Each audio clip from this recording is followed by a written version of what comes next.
হাসিনা নাই, শেখ হাসিনা চলে গেছে, শেখ হাসিনা পালায় না।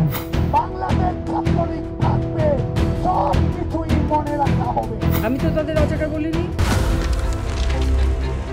2024 সালের বৈষম্য বিরোধী ছাত্র আন্দোলন যখন তুঙ্গে, তখন হয়তো কারো কল্পনাতেও ছিল না শেখ হাসিনার সরকারের পতন এভাবে হবে। আন্দোলন দমনে তৎকালীন সরকার ও আওয়ামী লীগের পক্ষ থেকে নানাভাবে চাপ প্রয়োগ করা হয়, সঙ্গে ছিল আক্রমণাত্মক মন্তব্য। তার মানে কি মুক্তিযোদ্ধার সন্তান নাতিপুতিরা কেউ মেধাবী না? যত রাজাকারের বাচ্চারা নাতিপুতি হলো মেধাবী, তাই না? 14 জুলাই শেখ হাসিনার এমন মন্তব্যের জবাবে আরও গতি পায় কোটা আন্দোলন। আন্দোলন আসবে, বাংলাদেশ ছাত্রলীগ থাকবে এবং সব কিছুই মনে রাখা হবে, সব কিছুর জবাব দেওয়া হবে। আজকে 5 মিনিটে আমরা বের করে দিচ্ছি, আর প্রতিদিন কিন্তু ঘর থেকে আমরা ধরে নিয়ে আসবো। আমরা সাবধান, হাবির হলগুলোতে যে ছাত্রলীগের নেতা কর্মী আছে, আমরা ফু দিলে 5 মিনিটে টিকতে পারবো। বিশেষ করে 15 জুলাই থেকে দলীয় কর্মী ও বিভিন্ন বাহিনী দিয়ে আন্দোলন দমনের চেষ্টা করে তৎকালীন সরকার। তখন বাংলাদেশ ছাত্রলীগের কেন্দ্রীয় সভাপতি সাদ্দাম হোসেনকে বলতে শোনা যায়, কোটা সংস্কার আন্দোলনে যারা আমি রাজাকার স্লোগান দিচ্ছেন, তাদের শেষ দেখিয়ে ছাড়ব। রাজাকারদের ফাঁদে যদি কেউ পড়েন আর ইস্যুভিত্তিক আন্দোলনকে যদি ভিন্ন খাতে প্রবাহিত করার চেষ্টা কেউ করেন, তাহলে মনে রাখবেন, একদিন যাবে, 2 দিন যাবে, তারপরেও ছাত্রলীগ থাকবে এবং তখন আমরা দেখে নেব।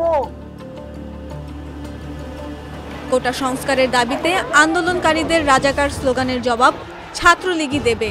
ধানমন্ডিতে আওয়ামী লীগ সভাপতির রাজনৈতিক কার্যালয়ে আয়োজিত সংবাদ সম্মেলনে বলেছিলেন ওবায়দুল কাদের, তার জবাব দেওয়ার জন্য ছাত্রলীগ সহ মানে রাজাকার যারা নিজেদের অদ্যত্বপূর্ণ মানসিকতা প্রকাশ ঘটিয়েছে গত রাতে, তার জবাব তারাই দেবে। পরিস্থিতি যত ঘোলাটে হতে থাকে, ততই ঘটতে থাকে গুলিবর্ষণ, হত্যা, কারফিউ ও ইন্টারনেট বিচ্ছিন্ন করার মতো ঘটনা। আমরা ইন্টারনেট বন্ধ করতে বাধ্য হই। 4G আমরা কিছুটা কমিয়ে 2Gতে নিয়ে আসলাম। কেন নিয়ে আসলাম? কখনো ইন্টারনেট শাটডাউন হয়নি। রাত 9টায় আমরা ইন্টারনেট বন্ধ করিনি, ইন্টারনেট বন্ধ হয়ে গেছে। অবশ্যই কারফিউ এবং এখানে শুট এট সাইটও আছে। আন্দোলন দমনে 28 জুলাই 6 সমন্বয়ককে গোয়েন্দা পুলিশের হেফাজতে নেওয়া হয়, কিন্তু তাতে পরিস্থিতি আরও নিয়ন্ত্রণের বাইরে চলে গেলে নতুন ছক কাটে আওয়ামী লীগ সরকার। আগুন দাও দাও করে জ্বলছে, তখন আমি হেলিকপ্টারে করে পানি দিলাম। অনেকে ছাদে যে হাহাকার করছিল, আমরা হেলিকপ্টার দিয়ে তাদেরকে উদ্ধার করেছি।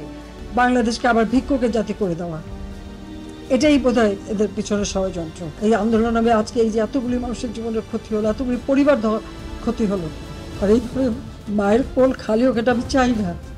3 আগস্ট শেখ হাসিনা সরকারের পদত্যাগের দাবিতে সারা দেশ উত্তাল হয়ে ওঠে। ঢাকা কেন্দ্রীয় শহীদ মিনারে জমায়েত হন শিক্ষার্থী সহ লাখো জনতা। পরে 2 দিনে সারা দেশে ব্যাপক সহিংসতা ও হত্যাকাণ্ডের ঘটনা ঘটে। তীব্র জনরোষের মুখে অবশেষে 5 আগস্ট আওয়ামী লীগ সরকারের পতন হয়। শেখ হাসিনা নাই, শেখ হাসিনা চলে গেছে, শেখ হাসিনা পালায় না।